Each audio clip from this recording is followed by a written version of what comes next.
Di Toraja, ada satu tradisi yang sering membuat dunia berhenti sejenak. Sebagian media menyebutnya mayat hidup yang berjalan ke pemakaman.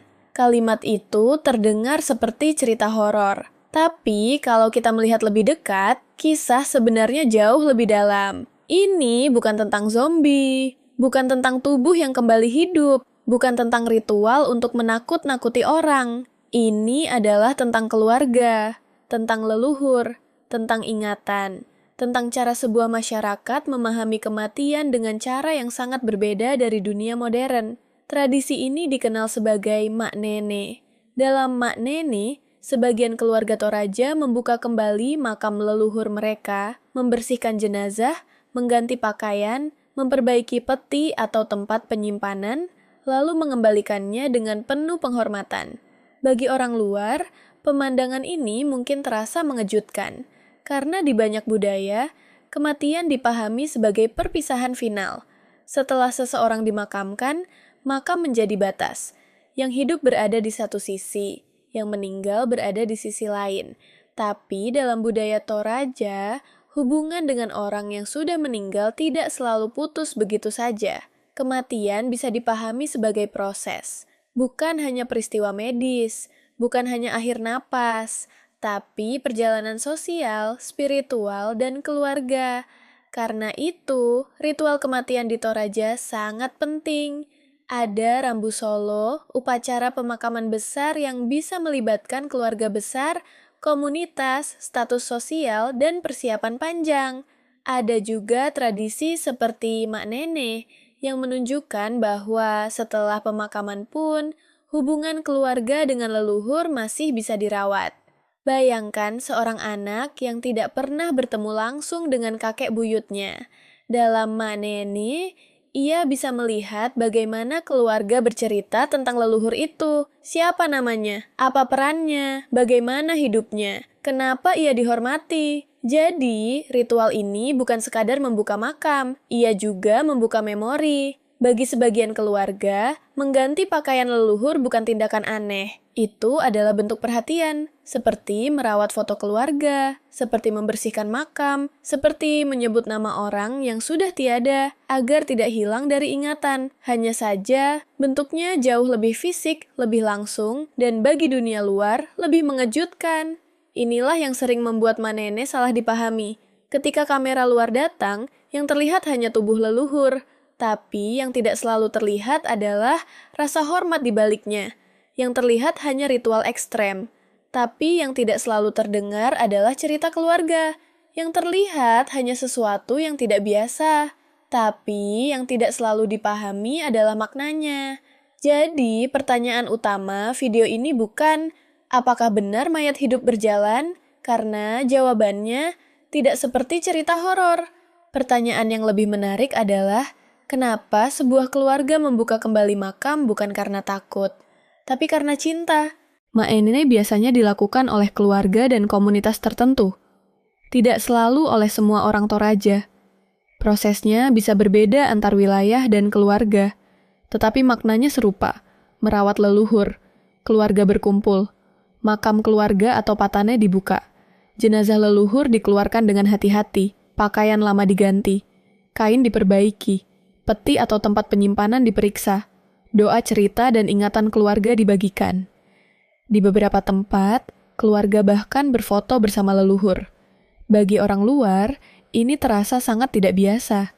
Tapi bagi keluarga yang menjalankannya, ini bisa menjadi momen emosional. Momen untuk mengingat orang tua.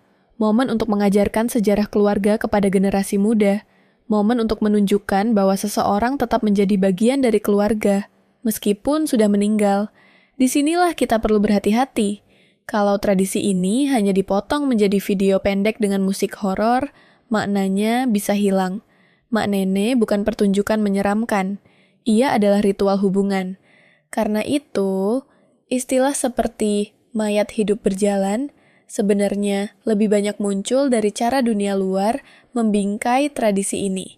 Kadang jenazah bisa dipindahkan, didirikan, atau dibawa dalam posisi tertentu saat ritual.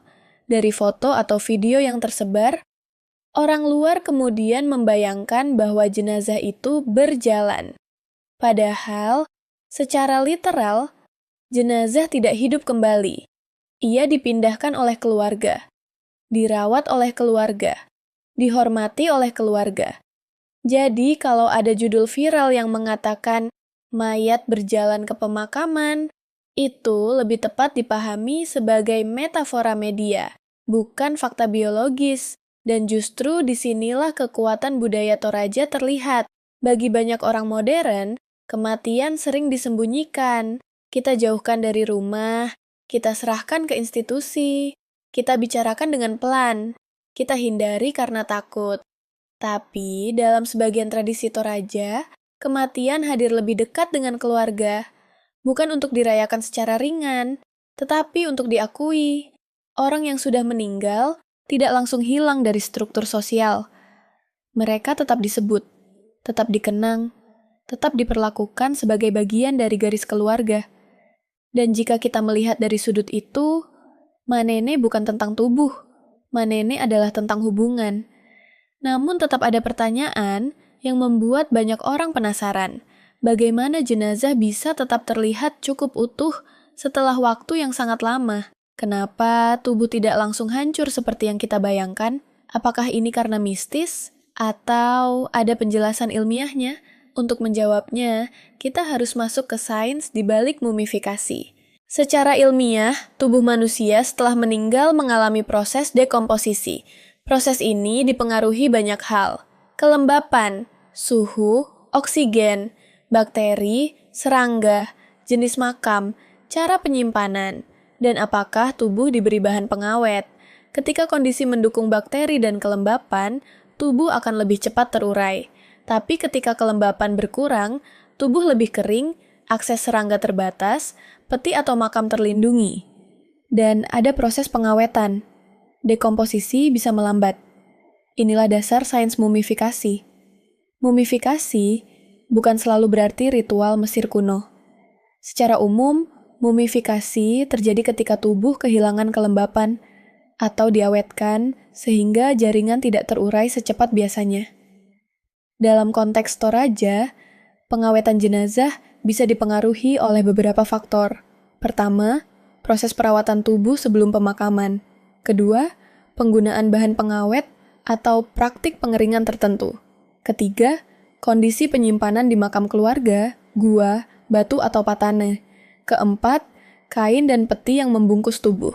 Kelima, perawatan berkala dalam ritual seperti Manene. Jadi, ketika tubuh leluhur terlihat masih cukup terawetkan, itu tidak harus langsung dijelaskan sebagai hal supernatural.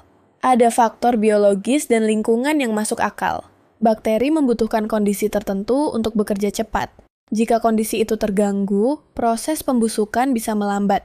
Jika tubuh dirawat dan disimpan dengan cara tertentu, bentuknya bisa bertahan lebih lama.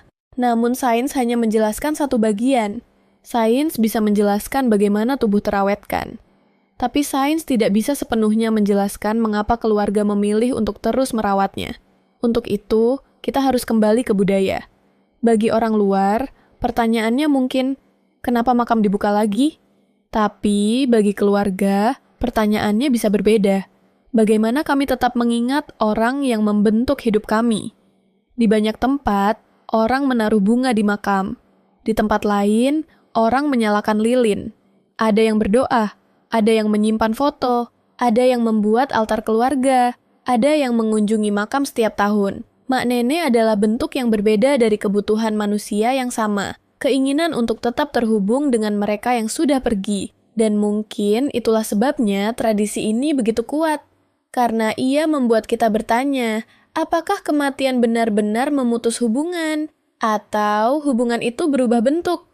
Bagi sebagian orang, Manene mungkin terlihat ekstrem. Bagi sebagian lain, ia terasa sakral.